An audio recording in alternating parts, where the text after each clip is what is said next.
배고픔을 이기려 약초를 캐먹다. 내가 약초에 대해서 알게 된 게 16에서 17살 때부터일 거야. 산에 가면 배가 고프니까 풀뿌리를 깨물어 볼 거 아냐?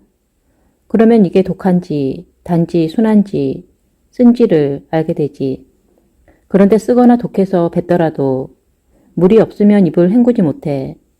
나중에는 혀가 아프고 헐기도 하지. 이렇게 약초를 한 3,000가지 연구했어. 신동 씨가 따로 없는데 왜 그 짓을 어릴 때부터 했냐 하면 할 일이 없고 직업이 없어요. 일제강점기에 우리나라 사람들한테 무슨 일거리가 있겠어. 전부 일본 놈들이나 혹은 친일파 놈들이 다 차지하고 있지. 우리 같은 못 배운 젊은이들한테는 일이 없었어. 기껏 한다고 해야 남의 논이나 밭에다 소작 부쳐 먹는데 그것도 양반들에게 통사정해야 겨우 얻어내니 우리 같은 사람들은 산에서 나무를 해다 장에 파는 게 고작이었지. 그래서 생각도 못해 약초를 캐보기로 결심한 거야. 노상 산에서 들에서 풀뿌리를 씻고 다니는 거지. 산에 가면 도라지 캐서 먹고 도라지가 제일 만만하죠. 그 다음에 창추를, 그 다음에는 물밤이라는 것도 먹어보고 그러다 보니까 약초를 하나 둘씩 알게 된 거야. 창추를 캐서 먹으면 속이 쓰려. 빈속에 먹으면 독해. 그러니까 그놈을 시냇물에 씻어 널고 돌로 눌러 놓으면 아무도 그게 약재인지 몰라. 촌놈들이 뭐 알아. 밥이 없어 배가 고플 때 창추 껍질을 벗겨 먹으면 배가 안 고픕니다. 그리고 도라지 탁주라고 도라지 풀하고 똑같이 생긴 것이 있는데 그것을 먹으면 속이 안 아파. 그래서 또 그것만 캐먹으러 다니는 거야.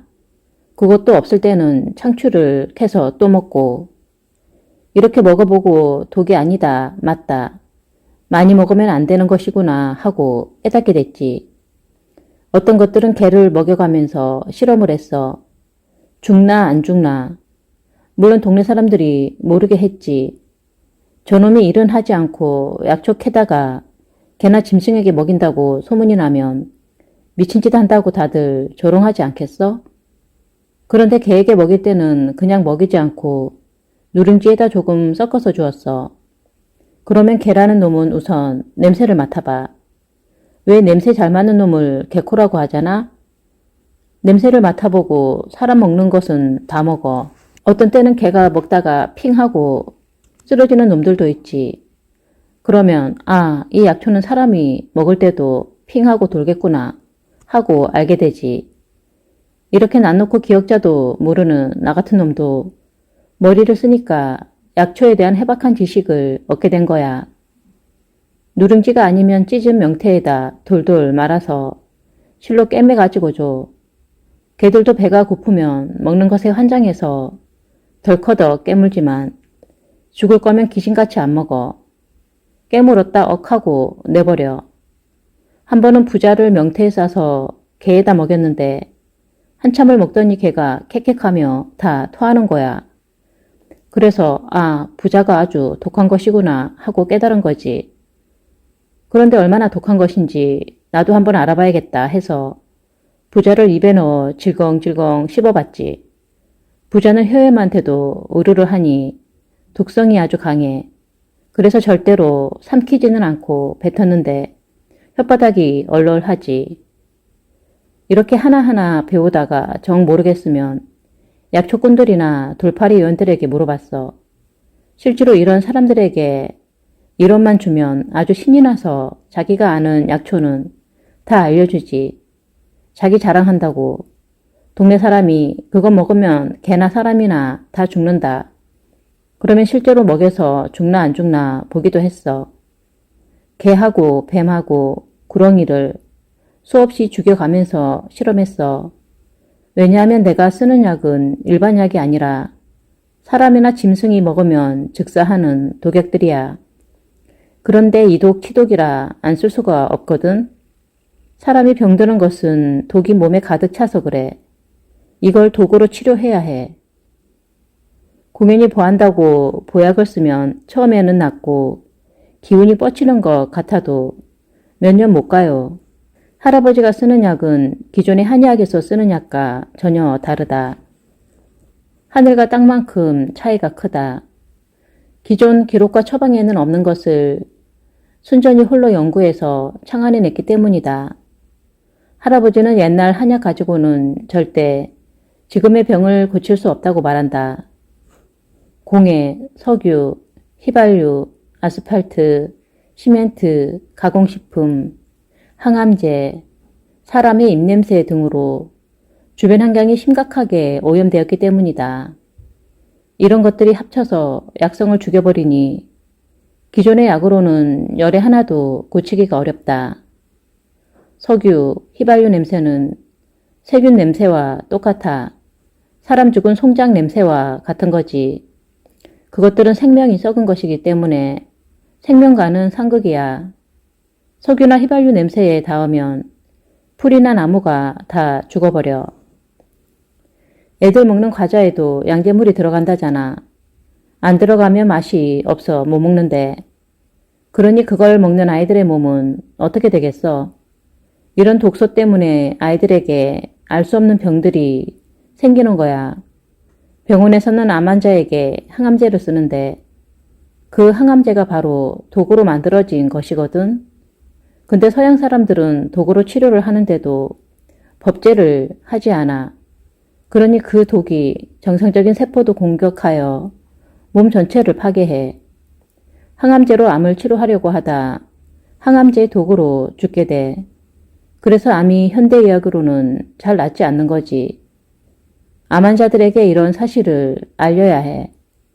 항암제가 독약이라는 사실을 말이야. 할아버지는 스스로 법제하여 만든 식약으로 열의 9을 고친다. 국내에 나지 않는 약재는 북경에 가서도 구하고 러시아에 가서도 구한다. 특히 동물들에게서 나오는 약재는 제한이 많아지면서 귀하고 비싸졌다. 웅담 하나 사려면 500만 원 내지 600만 원을 가지고 가야 하는데 그래도 그것 하나를 사오면 10명을 고친다. 할아버지는 자신의 약이 아마 앞으로 1000년까지는 써먹을 수 있을 것이라고 한다. 그러나 약이 좋아도 죽고 사는 문제는 어디까지나 환자의 마음에 달려있다. 좋은 약이라고 다 좋은 건 아니야. 들을 때가 좋은 것이지. 어떤 사람에게는 치료약이 되지만 다른 사람에게 독약이 되기도 하니까 그 이치를 알아야지. 부자라는 약은 사람을 살리기도 하지만 잘못 쓰이면 사람이 죽어. 그렇기 때문에 실력이 없는 사람은 고질병이나 난치병 환자를 잘 못 고쳐. 약을 몰라서가 아니라 그 약을 어느 환자의 어떤 증상에 써야 할지를 모르기 때문이지. 그러니 사람을 잘 관찰해야 해. 하지만 죽고 사는 것은 결국 환자의 마음에 달렸어. 죽음 앞에서 벌벌 떨며 병을 이겨내지 못하는 사람은 죽게 되어 있어. 그리고 명이 다해서 죽음이 눈앞까지 온 사람은 살리지 못해. 내 약은 여기까지는 살릴 수 있다고 선을 그어주는 거지. 이치를 통찰하고 그 이치대로 사는 분이 아니면 할 수 없는 바른 말이다. 이치도 모르고 병의 원인도 모르고 고칠 줄도 모르면서 헛된 자만심과 돈벌이 욕심에 함부로 약을 먹이고 수술을 해대는 오늘날의 수두룩한 사이비 의자들이 새겨들어야 할 가르침이다.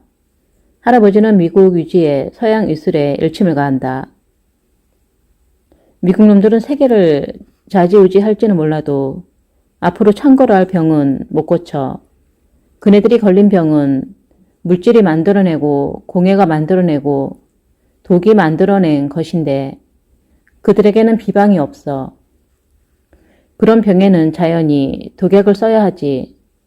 그런데 서양의학에서는 독약하면 자지러지게 놀라잖아. 이치를 몰라서 그래. 독은 독약으로 다스리면 돼. 그러나 독약을 직접 쓰면 다 죽어. 독약의 독을 없애려면 독을 불로 달여서 죽여야 하지. 제일로 독한 독약이 수은이야. 훌륭한 의원들은 독약을 잘 써야 하는데 그 중에서도 제일이 바로 수은을 죽일 줄 아는 사람이지. 누구나 다 알듯이 수은은 유리에다 가루로 풀칠해 거울을 만드는 재료로 많이 쓰이는데 곳곳에서 수은 중독이라는 병을 일으키는 무서운 물질이기도 하다. 1956년 일본의 미나마타시에서는 메틸 수은이 포함된 조개 및 어류를 먹은 주민들에게서 사지, 혀, 입술의 떨림, 혼돈, 그리고 진행성 보행실조, 발음장애 등이 나타나서 사회적으로 큰 문제가 되었다. 이것이 바로 미나마타병이다. 하지만 우리 민족은 이렇게 치명적인 수은을 옛날부터 약으로 써왔다. 치명적인 도구로 오히려 불치병을 없애는 고차원의 지혜. 할아버지의 말에 따르면 수은의 독을 없애는 작업은 정말 지극한 정성을 필요로 한다. 그게 독이 있어서 9번 이상을 쪄야 하는데 그렇게 해서도 안 되면 12번까지도 찝니다. 산에 가서 단지를 파묻고 수은을 한 숟가락 넣어요. 그리고 단지 주둥이를 종이로 바르고 그 위에 진흙을 또 덮고 저녁 내 12시간 불을 뗍니다. 그러면 밑에 있는 수은이 전부 종이에 가서 늘어붙어요. 그것을 긁어가지고 또 불을 뗍니다.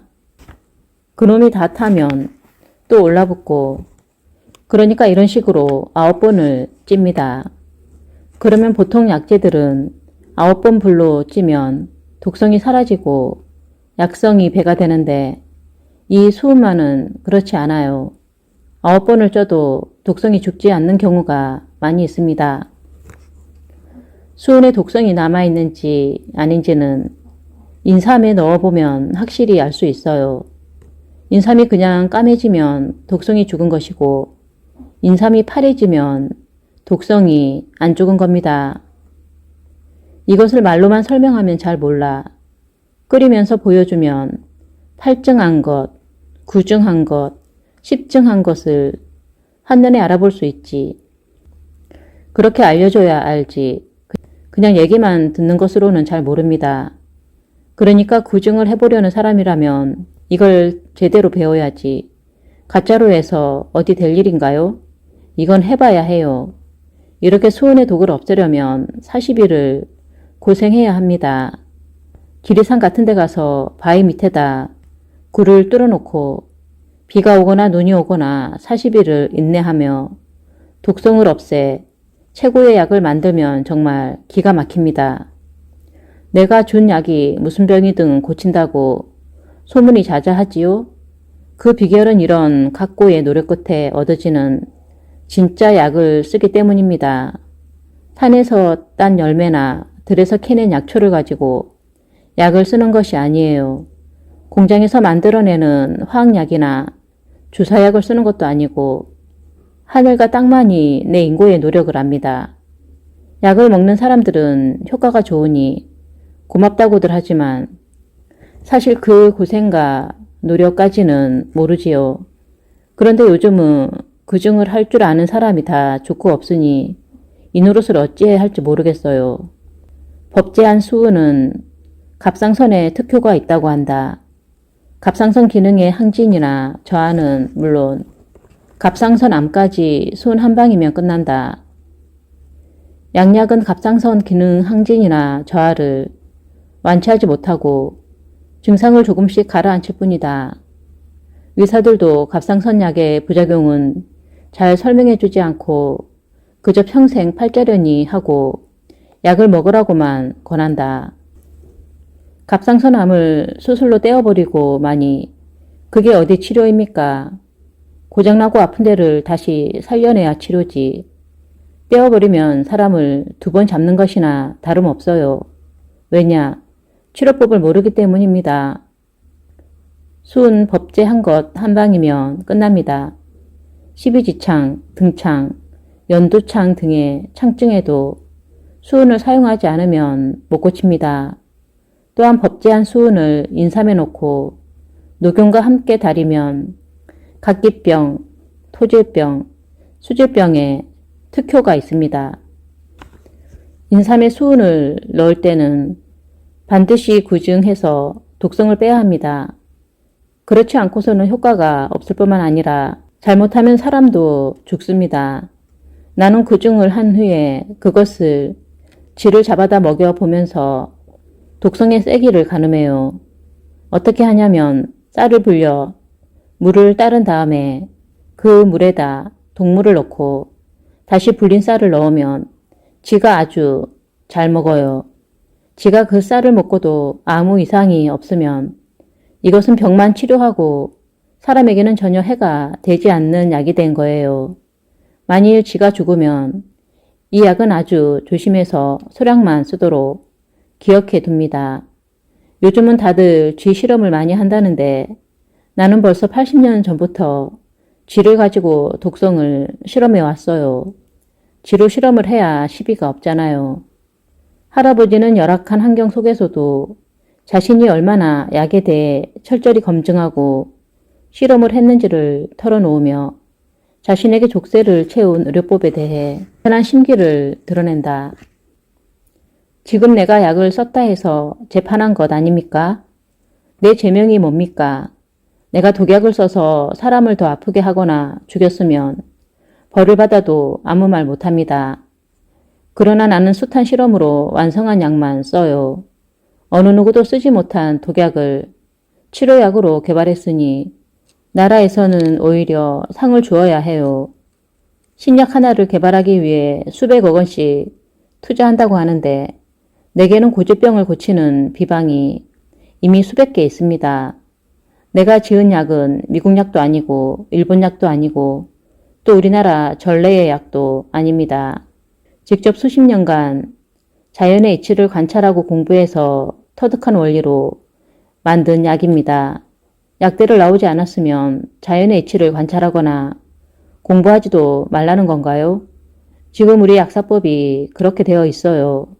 병든 아버지가 병원에서 치료되지 않으면 자식은 다른 방도를 찾아야 하고 약이 없으면 직접 만들어 연구하고 실험해서라도 아버지의 병을 고쳐야 효자입니다.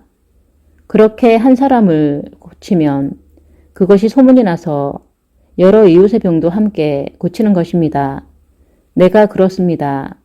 약을 팔아먹으려고 배운 것이 아니라 이웃의 병든 사람이 고생하는 것을 보고 그것을 치료하려고 배운 것입니다.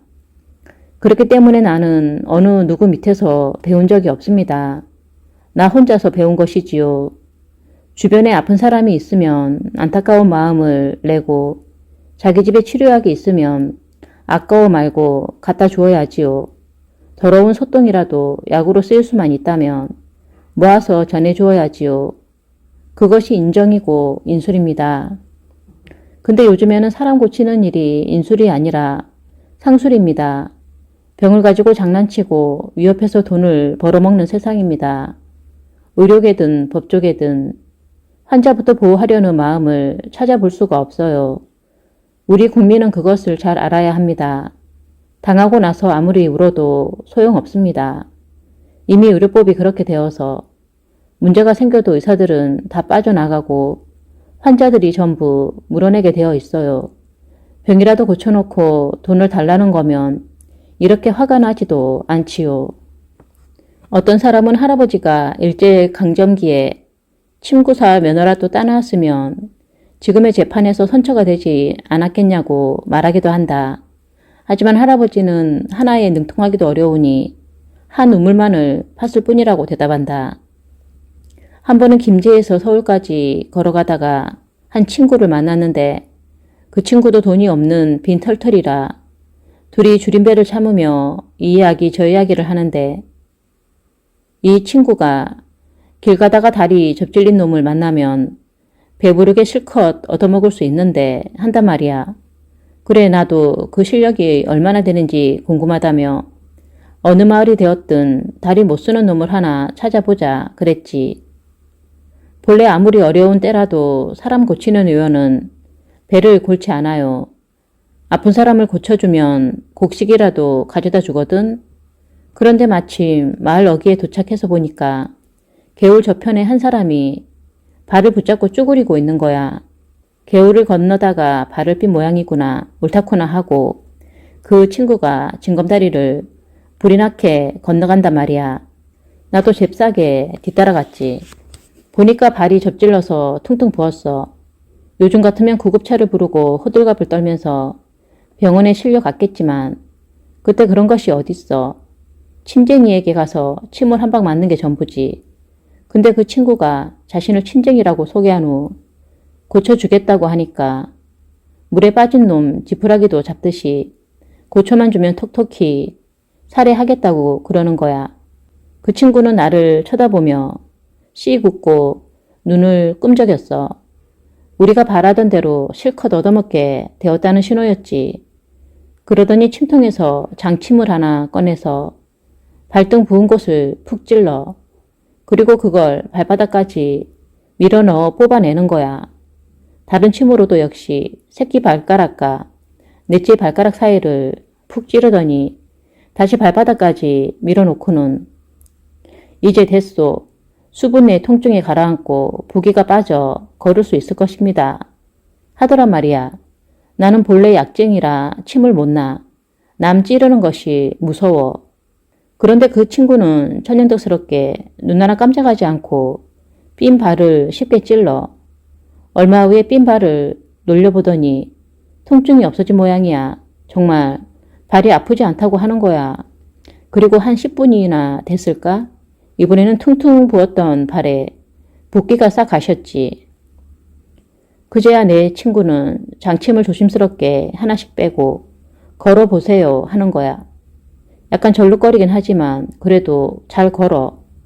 발 삔 사람이 고맙다며 자기 집으로 가자고 하여 우리는 그날 정말 오랜만에 배가 부르게 얻어먹을 수가 있었어. 근데 그 침쟁이 친구가 나에게 침을 배워보겠냐고 하기에 나는 고개를 저으며 싫다고 했어. 한 가지 원리에 능통하면 사람 고치는 것은 매한가지라 생각한 거지. 침으로 고치든 약으로 고치든 사람을 만져서 고치든 사람만 잘 고치면 그게 의원 아닌가. 할아버지는 그래서 침수를 배우지 않았다. 그 예지와 감각이면 침쟁이로서도 충분히 명성을 날릴 수 있었을 텐데 한 우물만을 파도 충분하다는 신념으로 끝까지 신약을 연구하고 개발하는 외길을 걸어온 것이다. 본래 일침, 이뜸, 삼약이라는 말이 있지. 병을 고치는 데는 침이 최고, 뜸이 둘째, 약이 셋째라는 뜻으로들 알고 있는데 그렇지 않아. 어느 것 하나 없어서는 안 될 우리의 문화유산이지. 일침이라는 말은 급한 상황이거나 아직 병이 깊게 들어가지 않았을 때, 그리고 팔이나 다리에 일시적인 통증이 있을 때 우선 처방하라는 뜻이야.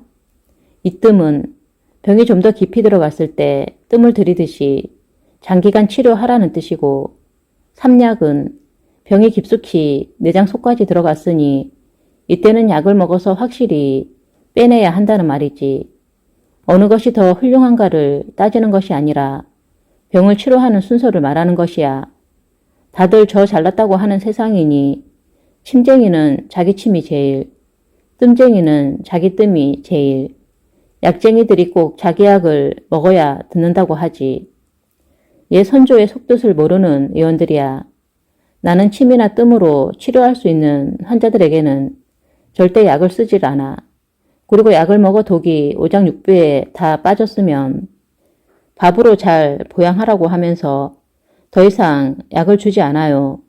그러니 병증이 평범한 사람들은 나에게 오지 않고 내장이 상해서 어디서도 못 고치는 사람들이 주로 오는 거야. 할아버지의 말대로 그에게 치료를 받은 사람들은 거의가 오장육부가 상하여 법제한 약으로 그 독을 제거해야 하는 상태였다. 암세포가 갈비뼈 밑을 비집고 나올 정도로 커진 간암 환자나 음식을 삼키자마자 토하는 췌장암 환자들은 반드시 약을 써서 암세포를 더 증식시키지 않고 터트려 내야 한다. 할아버지는 면허가 없다며 무시당하는 것쯤은 얼마든지 참을 수 있다고 한다. 스스로 사람을 고치는 능력이 있음을 잘 아니 떳떳하고 또한 정신수련을 하여 마음이 수양되었기에 아무리 남들이 자신을 고발하고 욕을 해도 마음이 흔들리지 않는다. 하지만 약초를 공부하던 어린 시절에 천대받았던 기억은 지금도 떠올릴 때마다 가슴이 저리다. 정말 가슴 아프죠. 저 자식은 할 일이 없으니까 저런 짓 하고 있다. 저런 자식은 밥 줄 것 없다. 그래요. 배는 고픈데 밥 줄 것 없다고 하는 소리를 눈앞에서 들을 때 정말 기가 막힙니다. 그놈을 죽여버릴까 하는 생각도 들고, 그러나 그놈이 뭘 모르니까 그런 말을 하겠지 하고 참습니다. 그렇게 해도 화가 가시지 않으면 그 사람을 소로 생각합니다. 소가 알고서 나를 발로 찼겠냐. 제게 피해가 올까 봐서 발로 찬 거지. 그렇게 포기를 해버립니다. 그렇게 하면 가슴 아픈 것이 뼈에 사무치지 않아요. 그러면 원수가 되지 않습니다. 먹을 것이 없으니 어린 나이에 이런 것을 깨닫게 되더라고요. 관상으로 돈을 벌다. 약초를 캐서 목구멍에 풀칠을 하고 돈도 벌려고 했지만 쉽지가 않았다. 약초만 안다고 아픈 사람을 치료할 수 있는 것은 아니었기 때문이다. 진정한 의원은 약초도 잘 알아야 하지만 그보다 환자의 마음을 읽거나 관상을 보아서 아픈 곳이 어딘가를 빨리 판단해내는 진찰 능력이 더 중요하다. 왜 아픈지, 어디가 아픈지, 그리고 그 아픈 이유가 무엇인지를 모르는데 약초를 알면 무슨 소용이고 침법과 뜸법이 있어도 어디에 쓰랴. 이약 저약 함부로 먹이다가는 그야말로 돌팔이가 되기 십상이다.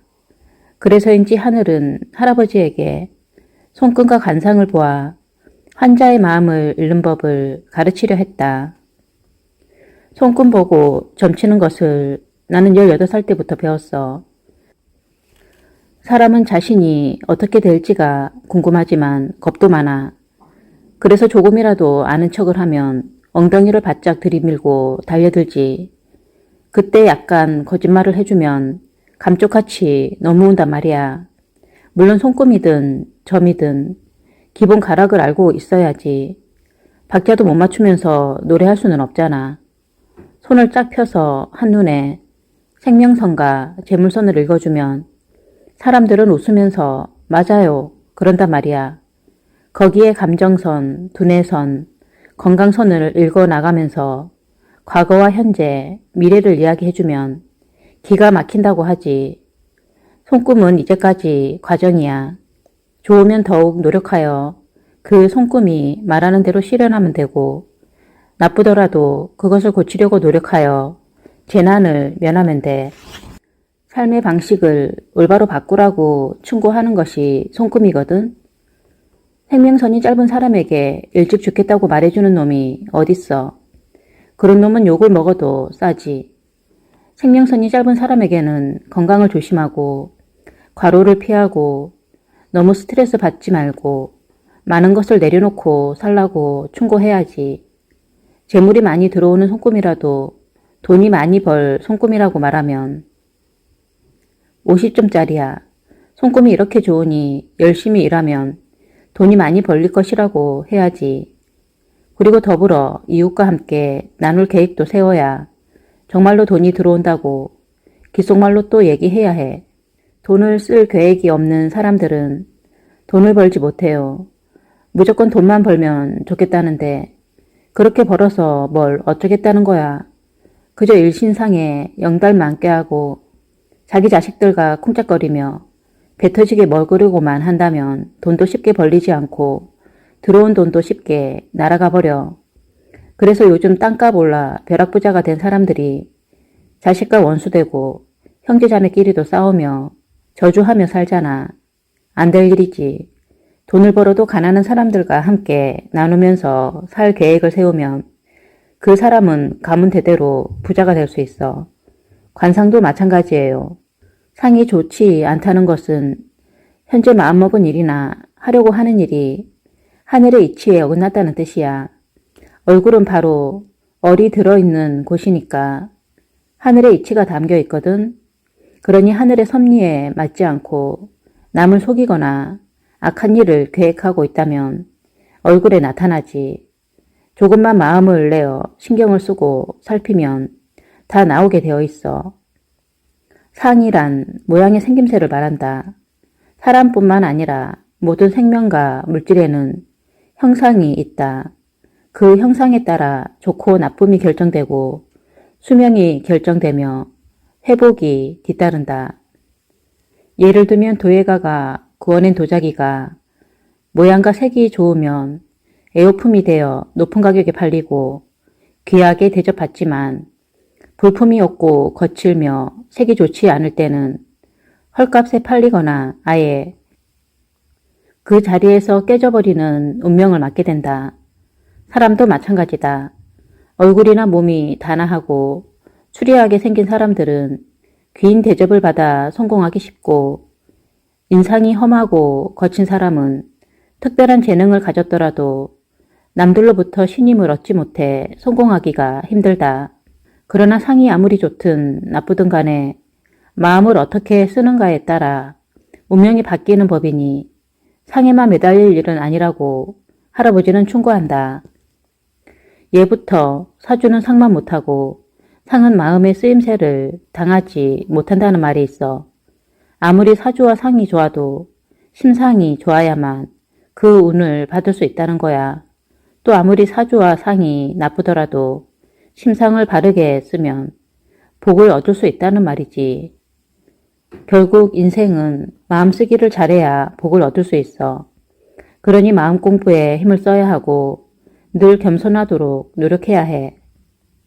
춘추 전국시대에 채택이라는 사람이 있었다. 그는 학식이 출중하고 경륜도 풍부했다. 그러나 얼굴이 못생긴 까닭에 번번이 관직의 문턱에서 내려치곤 했다.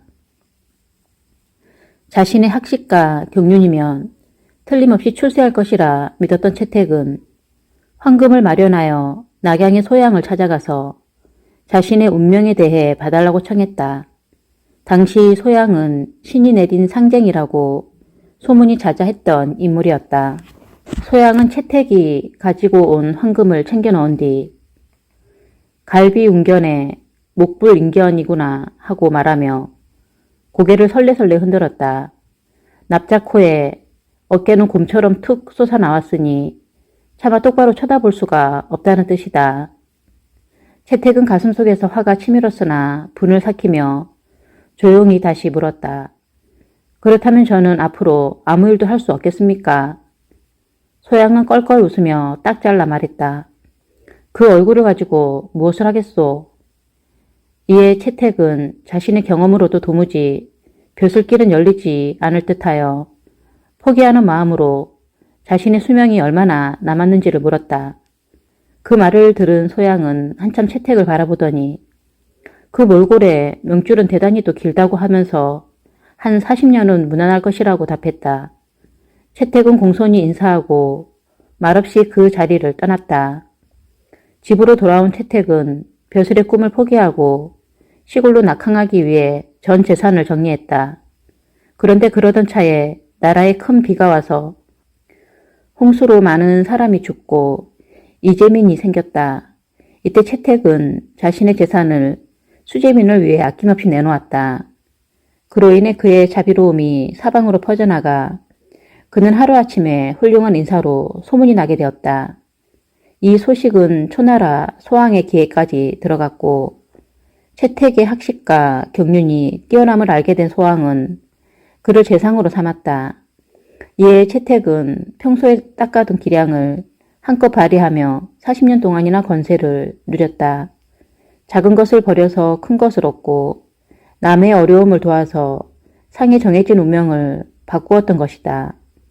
예부터 복은 누가 주는 것도 아니고 얻어오는 것도 아니며 스스로 구하는 것이라고 했다. 복을 구하는 데는 사심을 버리고 하늘의 이치에 순종하는 것이 첫째이다. 그러나 지금과 같은 무한 경쟁 시대에 살아가는 사람으로 어찌 이윤을 추구하는 마음을 버리고 인간의 도리나 하늘의 뜻을 기다릴 수만 있겠는가. 그런 말을 하면 목전의 이익을 구하는 사람들에게는 말도 안 되는 소리라고 시비를 당할 것이다. 그러나 인생의 긴 안목에서 보면 채택처럼 사심을 버리고 하늘의 뜻을 따라 재물을 서로 나누면 더 좋은 삶을 살 수가 있다. 관상이란 상을 본다는 뜻이다. 생긴 대로 꼴값을 매겨 그 사람의 기륭 화복을 평가하는 것이라 할 수 있다. 보통 사람들로서는 그 기준을 알 수 없고 안다고 하더라도 그 미묘한 부분까지 알기가 매우 어렵다. 그러나 대체적인 원리와 기준이 있으니 그것이 바로 음양오행의 이치다.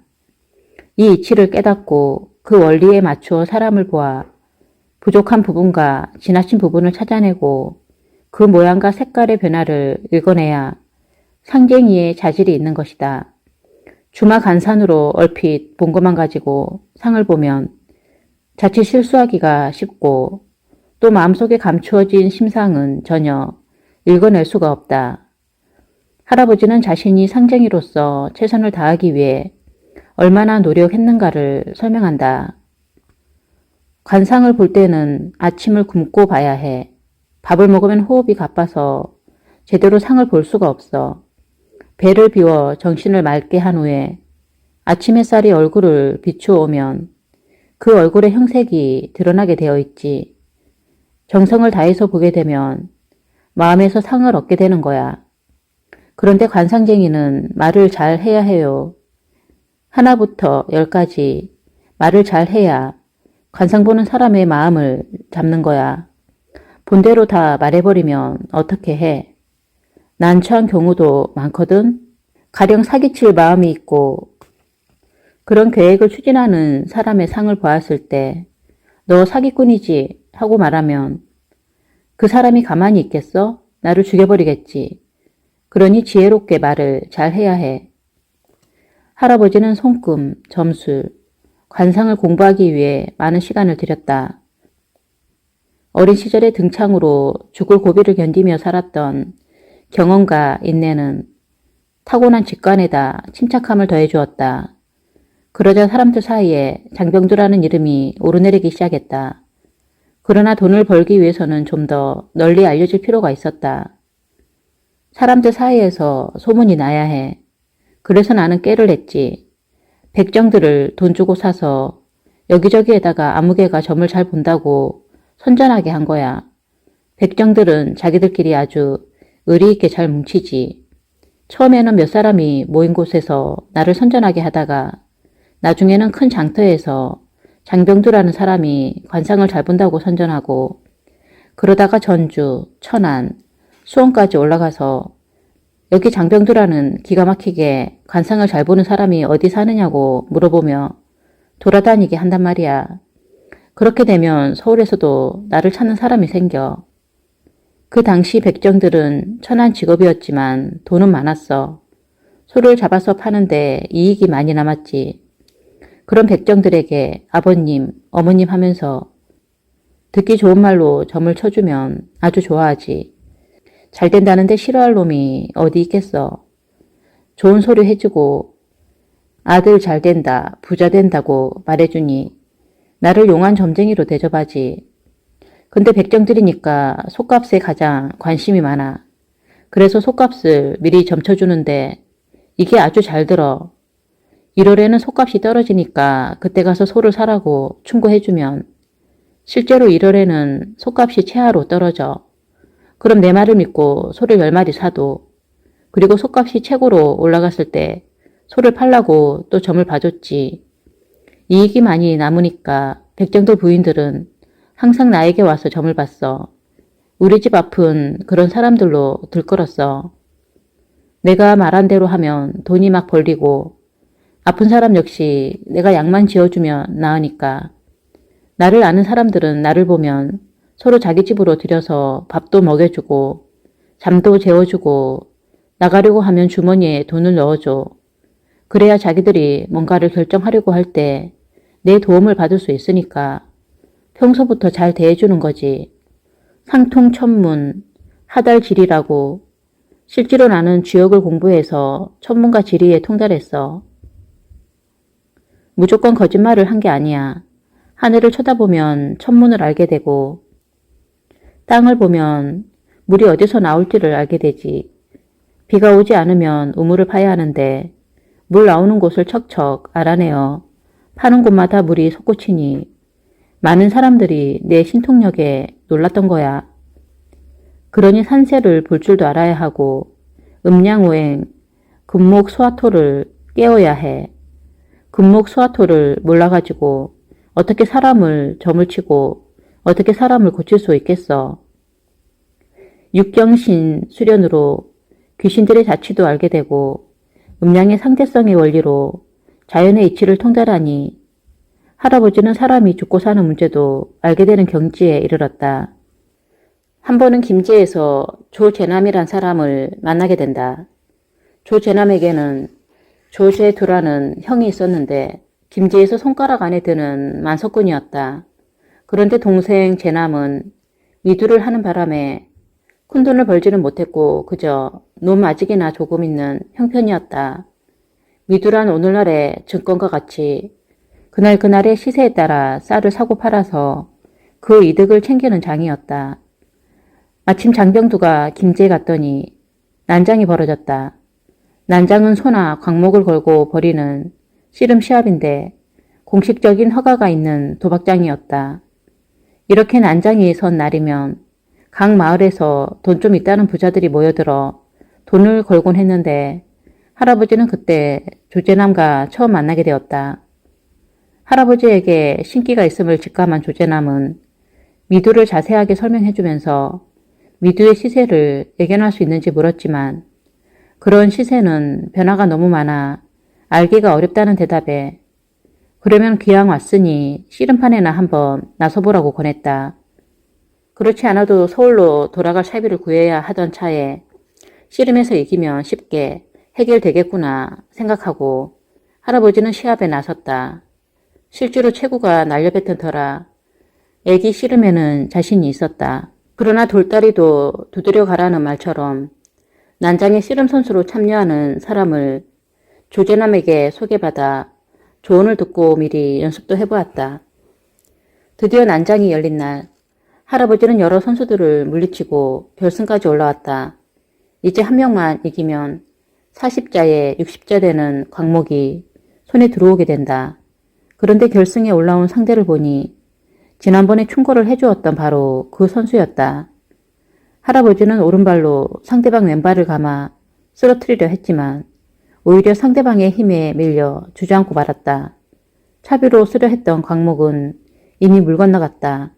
할아버지는 이긴 사람에게 서울 갈 차비나 조금 보태달라고 했으나 그 사람은 이런 50전밖에 돈을 내어주지 않았다.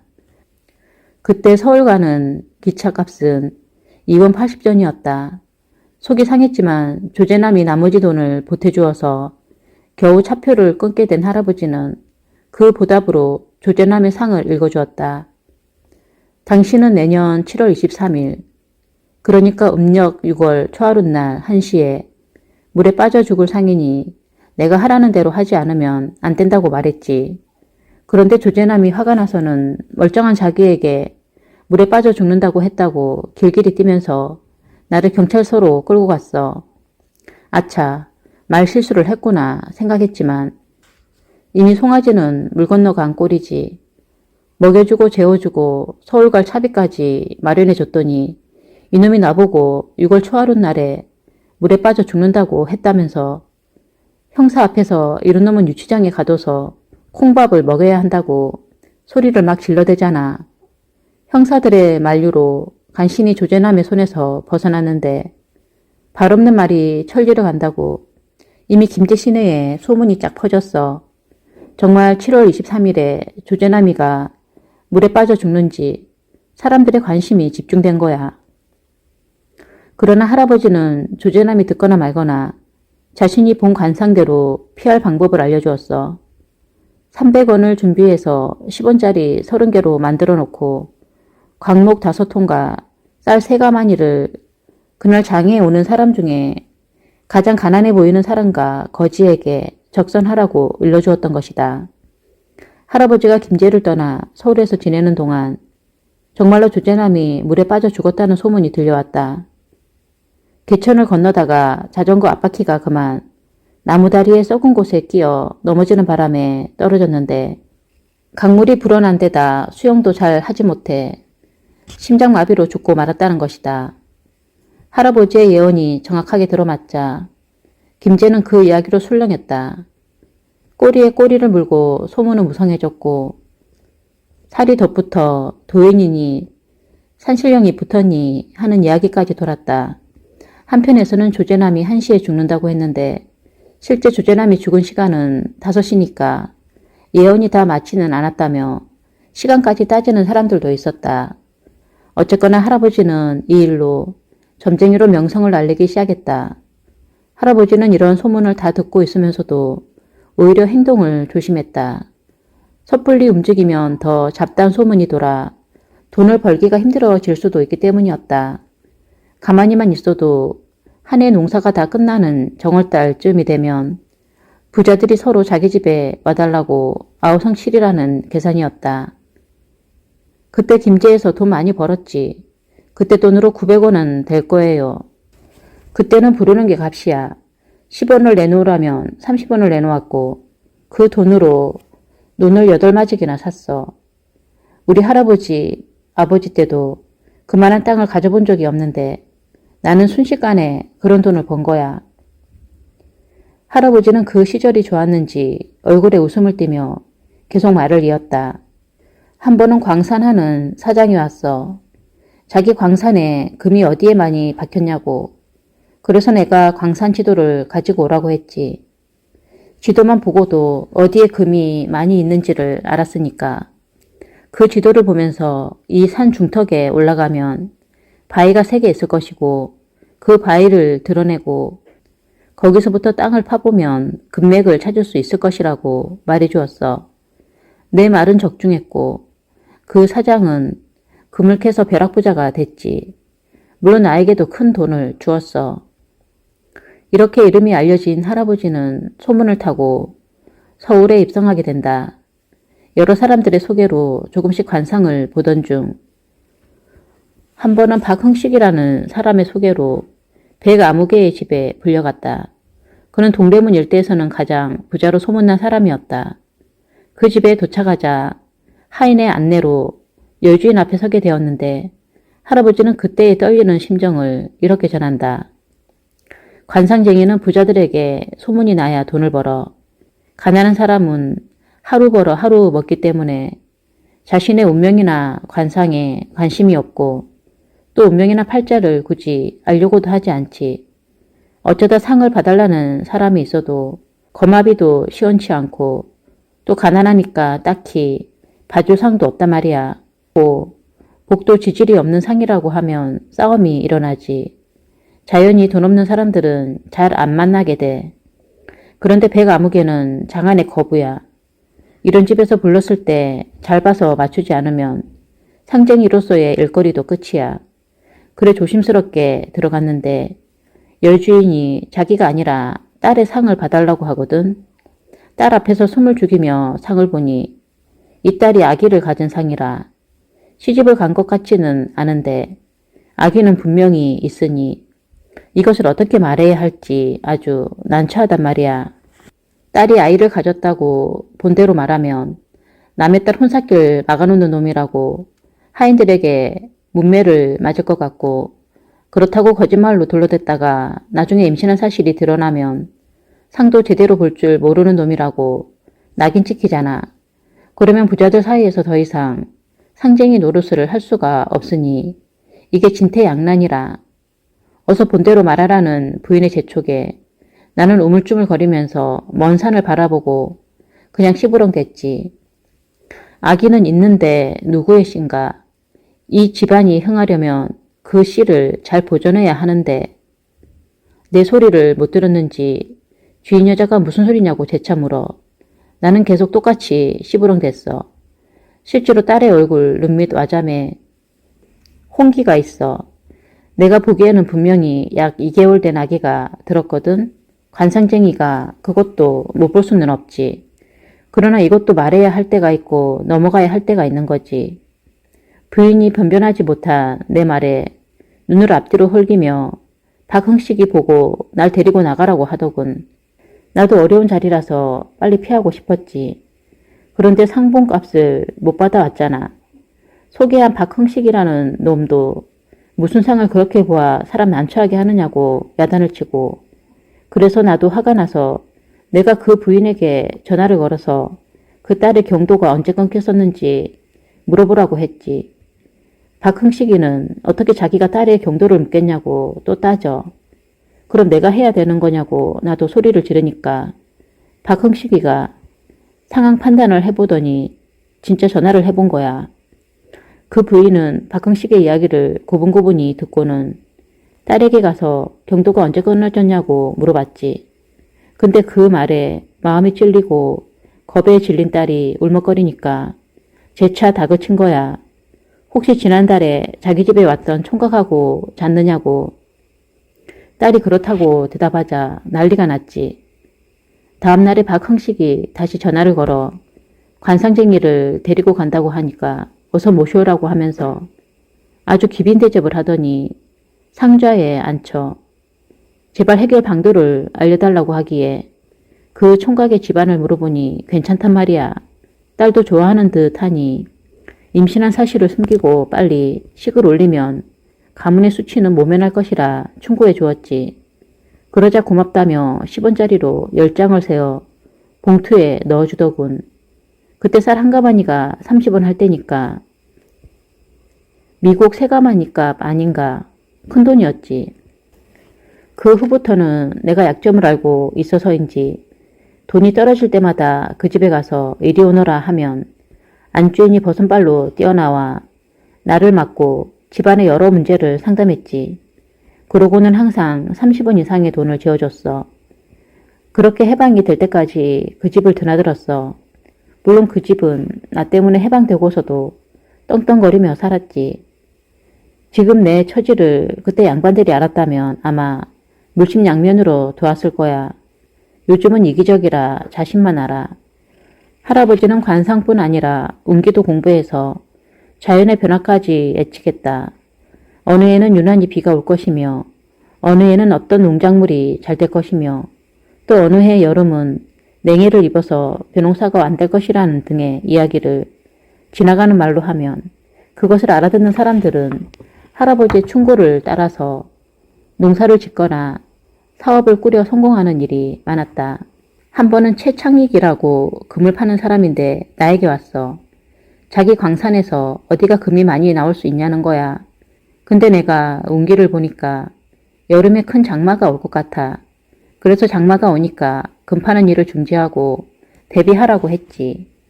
이 사람은 해가 쨍쨍하고 일기예보에서도 장마가 없다고 하는데 무슨 말이냐고 귀담아 듣지 않았어. 근데 그해 여름 큰 장마가 들어 광산에 난리가 난 거야. 그제야 최창익이 다시 와서는 말을 들었어야 했는데 손해가 많다고 하소연을 하더군. 할아버지는 스스로 터득한 지식을 가지고 사람들을 자주 놀라게 했다. 한 번은 독립운동가이자 후에 국무총리까지 지냈던 장택상의 집에서 여럿이 모여 있는데 날씨가 대화의 중심이 되었다. 마침 라디오에서 7일 정도 지나면 장마가 그치고 날이 개일 것이라는 예보가 흘러나왔기 때문이었다. 장마 때문에 물난리가 난 지역도 있는지라 장마가 빨리 끝나기를 바랐던 사람들은 모두들 좋아했다. 하지만 할아버지는 장마가 한 주가 아니라 2주는 지나야 끝난다고 당대의 정치가와 세도가들에게 넌지시 말했다. 그러자 기상청의 정밀한 예보와 일개 개인인 장병두의 예측을 두고 내기를 하자는 말이 나와 사람들이 두 패로 갈려 돈을 걸었다. 장마는 할아버지의 예언대로 2주가 지나서 끝이 났다.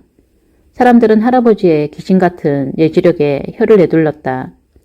할아버지는 자연을 관찰하면 누구나 날씨 정도는 알아맞힐 수 있다고 말한다. 내가 장마가 길어질지 비가 빨리 그칠지를 어떻게 알겠어. 자연을 관찰하면 누구나 할 수 있는 거야. 길을 다니다가 개미들이 자기 집을 짓는 것을 관찰하면 아, 비가 어느 정도 오겠구나. 감이 잡혀.